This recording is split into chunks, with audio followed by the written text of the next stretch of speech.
You are listening to Power Marketing with Kevin Lee. Here's Kevin. You talked about branding and awareness, and you talked about SEO, which is more mid-funnel. So, SEO is obviously a form of earned media, as is content marketing, PR, and digital PR.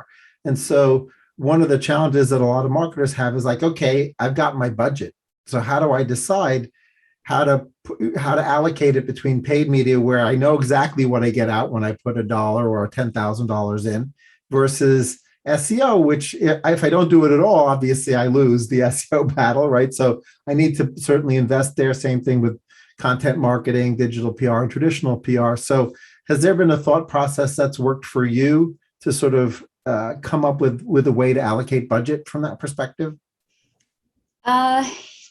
Yes. I mean, it's difficult. Again, so earlier I said B2B and B2C are starting to look more alike, but where they are still different is that it is harder to measure ROI in the B2B space, because depending on your industry, sales cycles are probably longer. Sometimes they're super short, but they're longer.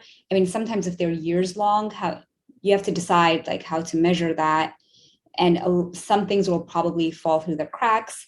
So it is hard, and it's even hard setting up that infrastructure internally to follow someone from stranger to customer.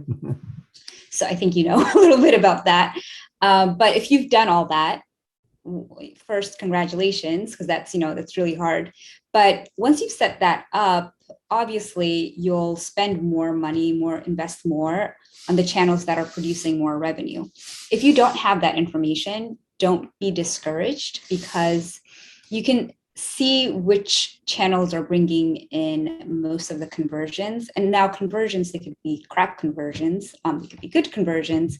But the solution here is to have a good relationship with your salespeople and with operations or whoever the leads are going to. So you have like a feedback loop.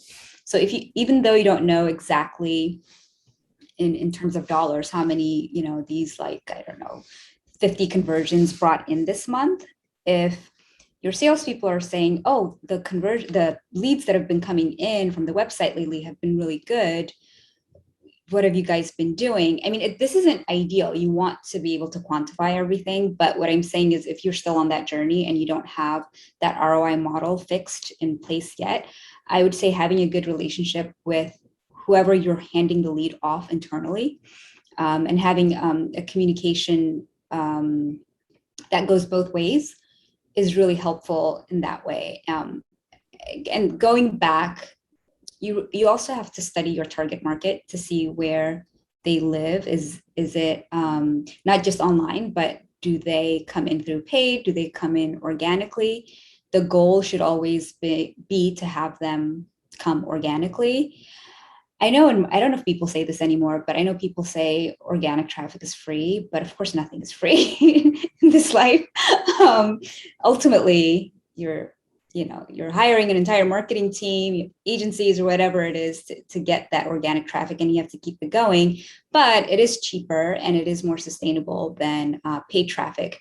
And I always think the goal, even using the paid search channel, should be to increase the flow and the volume that starts with organic. And we've seen that happen with some of our campaigns, and that's been really encouraging. It also means that our branding campaigns are helping, and people trust the results enough on the search on the SERP to click on our listing instead of someone else. Kevin Lee's Power Marketing is available on all your favorite podcast networks. Kevin loves helping businesses excel at marketing. Having marketing challenges? Just like Santa in The Miracle on 34th Street, if Kevin can't help you, he'll know someone who can. Find him on LinkedIn, subscribe, or follow.